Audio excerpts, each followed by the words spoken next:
This week in Jamaica Now, why former Moravian Minister Rupert Clarke only got 8 years in prison for having sex with a minor. St. Thomas man asks judge to forego mitigation hearing after he's found guilty on all counts for the 2006 murder of 6 people. No new taxes. Finance Minister opens the budget debate to thunderous applause from the government side. He reminds me of the black Englishman of colonial times, black royalty. The sort of who aspired to be sort of black royalty. The controversy over black royalty, Peter Bunting under fire for likening the now St. Andrew Northwest MP as a black Englishman. NCB delays the implementation of new banking fees, and The Distinguished, the Gleaner's Flair magazine recognizes 25 women of substance. I'm Damian Mitchell, and this is Jamaica Now. The president of the Moravian Church in Jamaica, the Reverend Phyllis Smith Seymour, says the denomination will be reaching out to the victims of the carnal abuse case involving former pastor Rupert Clarke. Clarke was on Thursday sentenced to 8 years in prison, almost 4 months after he pleaded guilty to having sex with 2 St. Elizabeth sisters under the age of 16 years. There have been numerous questions as to why the pastor was only sentenced to 8 years. The Sexual Offences Act prescribes up to life in prison at a minimum of 15 years for a person of trust found guilty of having sex with a person under the age of 16 years. 15 years is the maximum sentence prescribed for other offenders convicted of having sex with a minor. Prosecutor Adley Duncan explains that while in fact Clarke may be regarded as an adult in a position of trust, in law it might have been difficult for the prosecution to prove it in relation to the 2 sisters, since the 64-year-old Manchester minister was not their pastor. And this week, St. Thomas businessman Michael McLean was found guilty of the 2006 murder of 2 women and 4 children in the parish. The 7-member jury retired for almost 4 hours before returning the guilty verdict. McLean, through his attorney, Carlton Coleman, then asked the judge to forego his mitigation hearing and go straight to sentencing. But Justice Bertram Morrison turned down the request. He said that was not how the court operated and ordered sentencing for April 12. Meanwhile, the sister of one of the 6 family members slaughtered by McLean believes the St. Thomas businessman is a candidate for the death penalty. Prosecutors led evidence that McLean engineered a diabolical plan to carry out this blood sacrifice in what DPP Paula Lowlin says was a case of obeah, sex, and the protection of the golden penis. The local church community is fine-tuning plans for a massive parade in the corporate area on October 27 this year. It's the counteraction to the annual Carnival Road March that commentators say contributes to havoc in Jamaica. The church march is months away, but event organizers Maranatha Ministries anticipate a mega turnout of thousands from every denomination. It's an idea copied from an event in Canada called Jesus in the City Toronto. The corporate area march in October will be called Jesus in the City Jamaica. Canadian pastor Ayana Solomon says during the Carnival Road marches, revelers unknowingly pay homage to Satan. Central Manchester MP Peter Bunting this week sought to fight off criticisms after likening the now St. Andrew Northwest MP Dr. Nigel Clarke as a black Englishman. Jamaica Labour Party leader Prime Minister Andrew Holness was among those who rejected Bunting's comments. When I hear certain kind of talk, I realize that they're not only out of sync with what is happening in the society, but they have a bad mind. They have a dirty mind.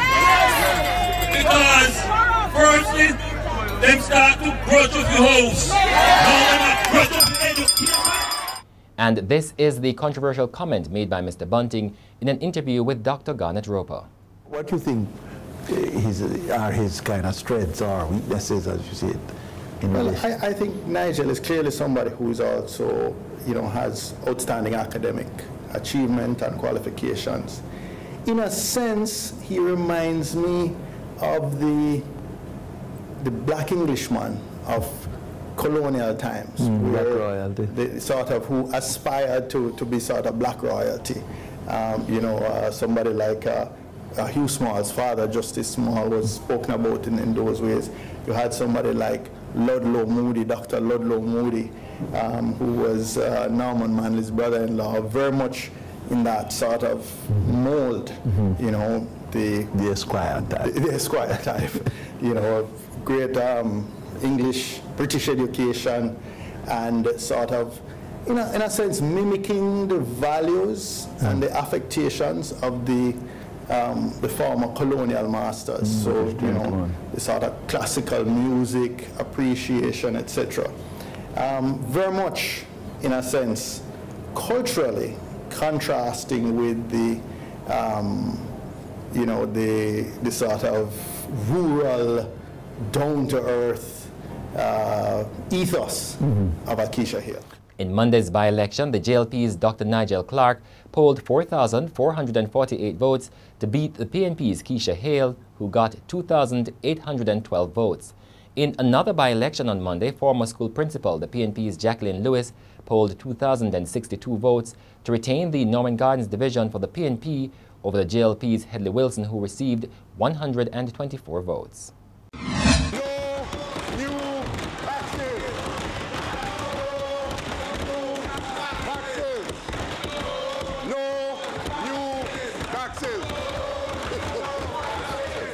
It was the refrain of Finance Minister Audley Shaw as he closed his budget presentation in the House of Representatives on Thursday. According to the Finance Minister, for the first time in 14 years, there is some relief for the Jamaican people. Shaw told his parliamentary colleagues that with increased compliance measures, tax revenue has been buoyant. The government is projecting to spend approximately $773.7 billion in the new fiscal year, which begins on April 1. This is $31.8 billion less than the $805.5 billion budgeted for the 2017-18 fiscal year. The opposition has said with revenue set to outperform by $5 billion and the primary surplus ahead of target, the government should consider tax cuts. But the private sector organization of Jamaica says it may be too soon to do so. The National Commercial Bank says it will not be implementing the recently announced fees that were scheduled to take effect on May 1. Commercial banks like NCB have been facing increased scrutiny over the imposition of fees costing customers billions of dollars a year. But only last week, NCB's president and CEO, Patrick Hilton, said bank fees are vital to the financial institution's daily operation and should remain an integral part of the competitive approach of the local banking sector. Former Army Chief Major General Anthony Anderson is to become the third retired Jamaica Defense Force head to be appointed police commissioner. Major General Anderson takes up the appointment on March 19 to succeed George Coelho, who has retired. Colonel Trevor McMillan was the first retired Army man to be appointed police chief. He was appointed in 1993, and in 2007 Rear Admiral Hadley Lewin became commissioner. Admiral Lewin says Major General Anderson will succeed in the post because he has the support of the political directorate that other Army men did not. And that's it for this edition of Jamaica Now, your weekly review of the big news stories. Send us your comments at onlinefeedback@gleanerjm.com. You may tune in to Power 106 FM for regular updates. Follow us on Twitter and Instagram at Jamaica Gleaner and on Facebook at Gleaner Jamaica. I'm Damian Mitchell, and before we go, highlights from the first staging of the Gleaner's Flair magazine's The Distinguished, recognizing 25 women of substance.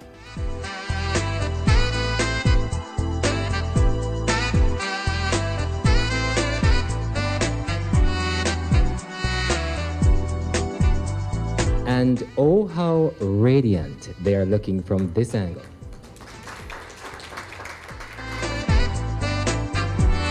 It is good to be able to celebrate women today. The level of power and influence in this room. It's important that we don't look at any field as a man's world. It's important that we don't look at any field as, oh, maybe it's not a girl thing. We need to shatter that perception. And I encourage you to keep pushing forward. Let's press for progress, as they say this year, as we continue to inspire our young girls as they come up through the ranks. Thank you.